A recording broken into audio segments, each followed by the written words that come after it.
Welcome back to the Damon Woodwork YouTube channel, and this is part 2 of me building the ultimate workshop. But before all that, I thought we could start with a little challenge. If I can land this golf ball in the 100, you've got to like, subscribe and all of that stuff. Either way, hope you enjoy this video.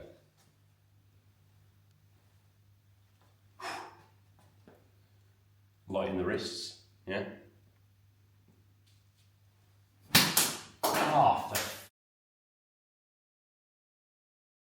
So this is where we got up to on the end of the last video. The walls are painted, the ceiling is now up, I've got lighting installed and plug sockets every place I think I'll need them.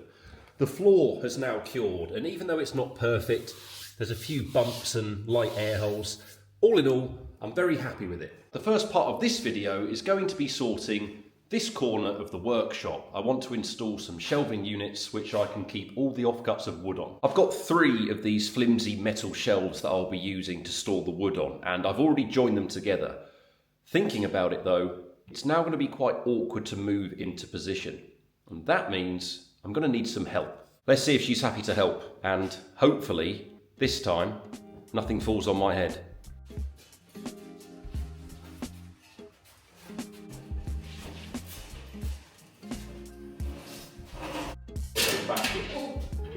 You've got to go backwards, go into the corner. And you've got to somehow get out.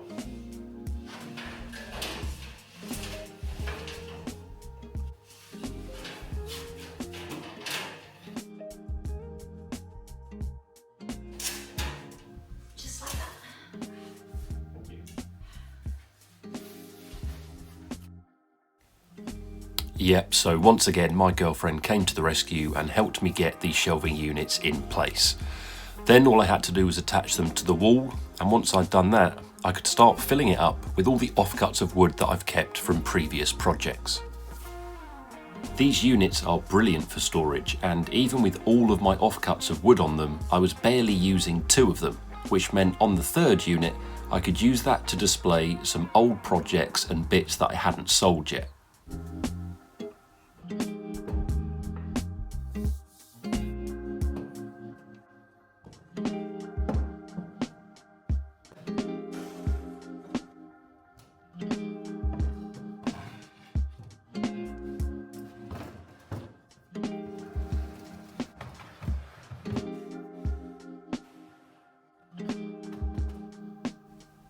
And with everything in place, I could then move on to the next job, which was building my Mitre saw station. The first step here was making the carcasses that will house all of my Festool sustainers.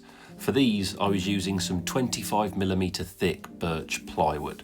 Now 18 would have been absolutely fine, but there wasn't that much of a price difference, and I do want these to last a long time, so I went with the 25mm.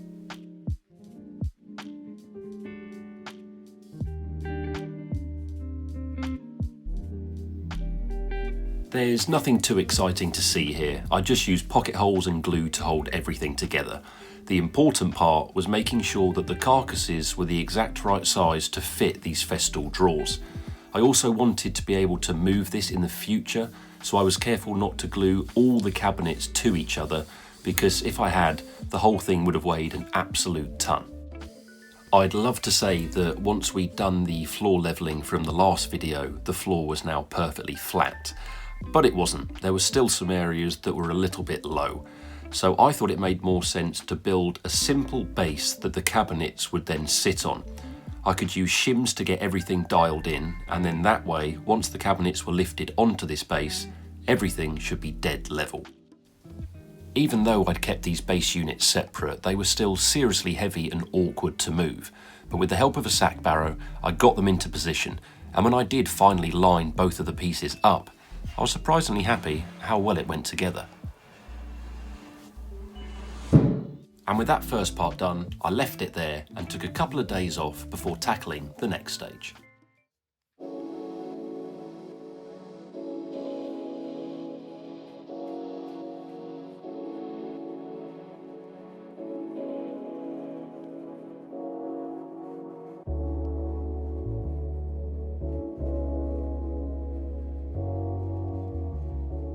Okay, I'm back in the workshop and there is a couple of things that I've got done which I didn't record. So let me talk you through those things now.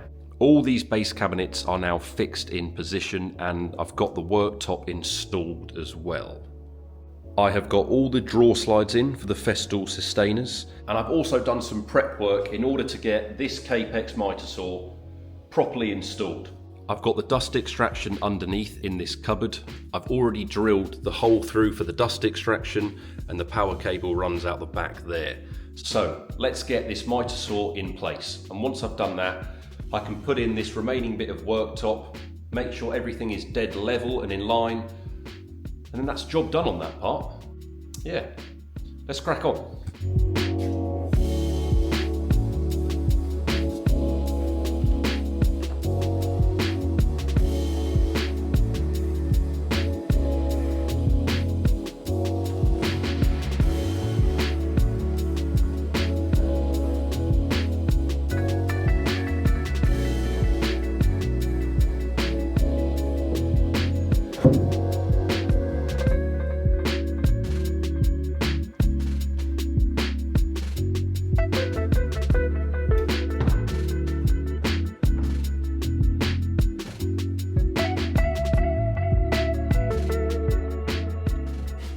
So the mitre saw is in place, the worktops have been screwed down and everything is lovely and flat, or good enough for me anyway.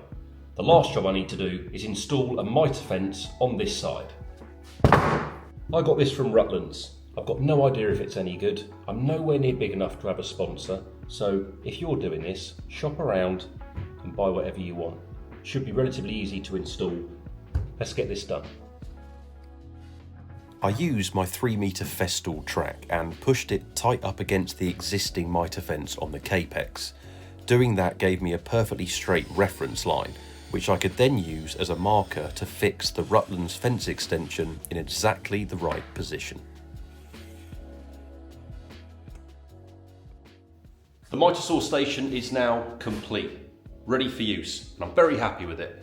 The two jobs I've got left to do in this video are get all the wood in place on this wall and get all my tools and sustainers in place on this side. Oh yeah, and the highlight of this video will probably be what I'm putting on these shelves. So stay tuned. Now, the reason I've got the plug socket in the ceiling there is because the plan in the future is to have an assembly table that lives somewhere here in the workshop. So I want all the clamps to live in this corner for easy access. So I think it makes the most sense to get these clamps up and in position and fill this whole side of the workshop with the tools. Then once I've got all this side kitted out, I'll know exactly how much room I've got left on this back wall to then fill with all the slabs of wood that I've got. I think that's a pretty good plan of action, and it should be rather satisfying for all of you to watch. So just sit back and relax. Go get a little drink if you want, yeah? Little tipple. Not if you're watching this in the morning, yeah? Be responsible. Anyway, enjoy this next couple of minutes of footage. Cue the music in 3, 2, 1.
So that is the majority of stuff in place on this side of the workshop. I've still got some drawers which I can put some equipment in, and I need to find some space on the walls for chisels, rasps, squares, all of those smaller bits. But we're pretty much there, and before I give you the grand reveal on how it's looking on that side, I've now got this leftover space on the back wall, and I can finally put the slabs of wood that I've had in storage in the workshop, ready to use on future projects. So let's crack on and get these slabs in place. And once I've done that, that's everything that I was hoping to get done in this video ticked off, which is great news.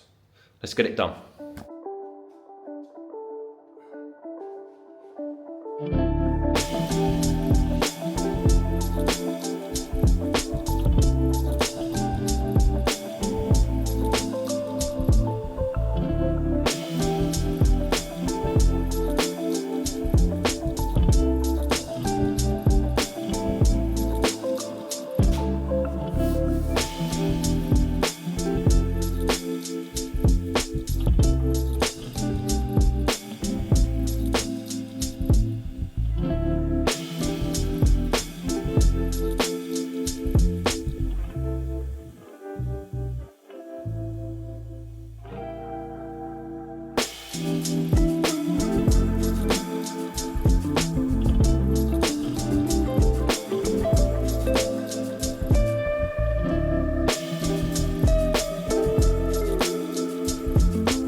And that is going to be it for part 2 of this ultimate workshop build. A lot has changed, and it's starting to feel like a usable, functional space, and I love it. Let me know what you think. Now, a couple of things to clear up. Why am I storing my wood like this? Well, it's a lot more economical on space, and everything you see here has already been kiln dried. So it's gone from the kiln to my storage unit, and from the storage unit to here. There would have been a slight fluctuation in the moisture content, but nothing major. So for now, the wood is staying where it is.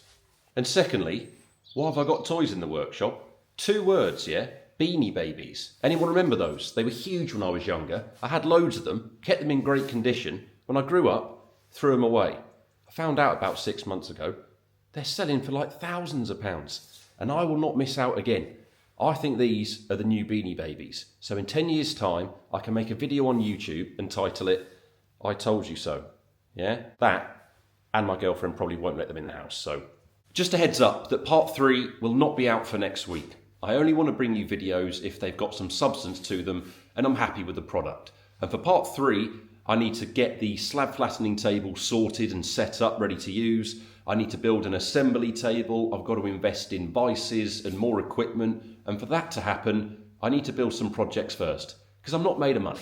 If you have any suggestions for bits of equipment you think I should get in the workshop, feel free to comment that below. But be patient and I'll get some new video content out in a few weeks' time. Thank you very much for watching, and I'll see you on the next one. Just fade to black now and logo across screen. See ya. Been doing still quick. 3, 2, 1.